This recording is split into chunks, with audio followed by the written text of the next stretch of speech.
Friends, రాజమండ్రిలో కల్తీ పాలు తాగి నలుగురు మరణించారు. పలువురు ఆసుపత్రిలో చేరి చికిత్స పొందుతున్నారు. వారిలో పలువురు పరిస్థితి విషమంగా ఉంది. ఈ నేపథ్యంలో తెల్లవన్నీ పాలు కావని వాటిలో సైతం కల్తీ ఉందన్న విషయం ప్రజలకు క్లియర్ కట్ గా అర్థమైపోయింది.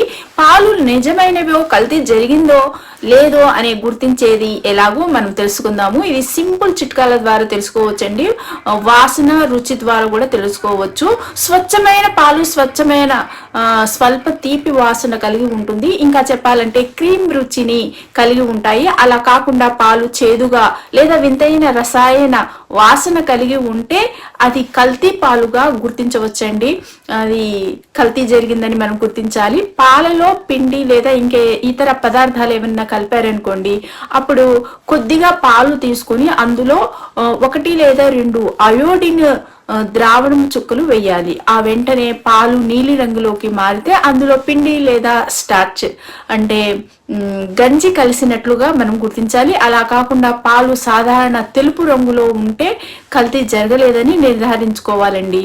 ఇక చూడండి, ఏది పడితే అది కలుపుతున్నారండి. సర్ఫ్ కలుపుతున్నారు, సబ్బు, నూనె అన్ని కలుపుతున్నారు. వీటిని గుర్తించాలంటే పాలను బాగా మరిగించినప్పుడు అవి పసుపు రంగులోకి మారితే అందులో సర్ఫు, సబ్బు లేదా నూనె పదార్థాలు కలిపారని భావించాలి. అదే స్వచ్ఛమైన పాలు మరిగించినప్పుడు రంగు మారదండి.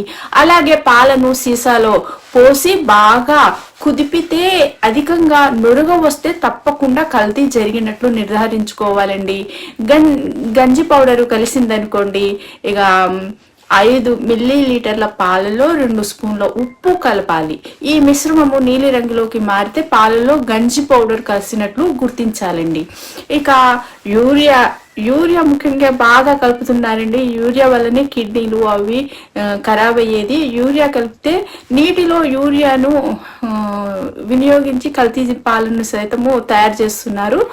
దానిని యూరియా స్ట్రిప్స్ ద్వారా గుర్తించాలి. ఈ స్ట్రిప్స్ మందుల షాపులో లభ్యమవుతాయి. అలా కాకుండా పాలను వేడి చేసినప్పుడు ఆవిరిలో వచ్చే ఘన పదార్థాల వాసన ద్వారా సైతం గుర్తించవచ్చండి.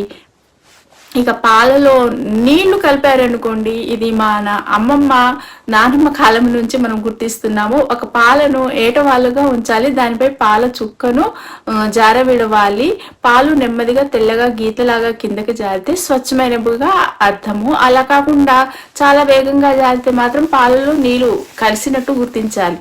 అప్పుడు మన అమ్మమ్మ కాలంలో ఏంటంటే అప్పుడు కూడా వాళ్ళు గుర్తించేవాళ్ళు ఇందులో నీళ్లు కలిసాయా లేవా అని. ఎలాగో తెలిసిన ఒక చుక్క పాలను ఇలా తీసుకొని ఒక చేతి మీద ఇలా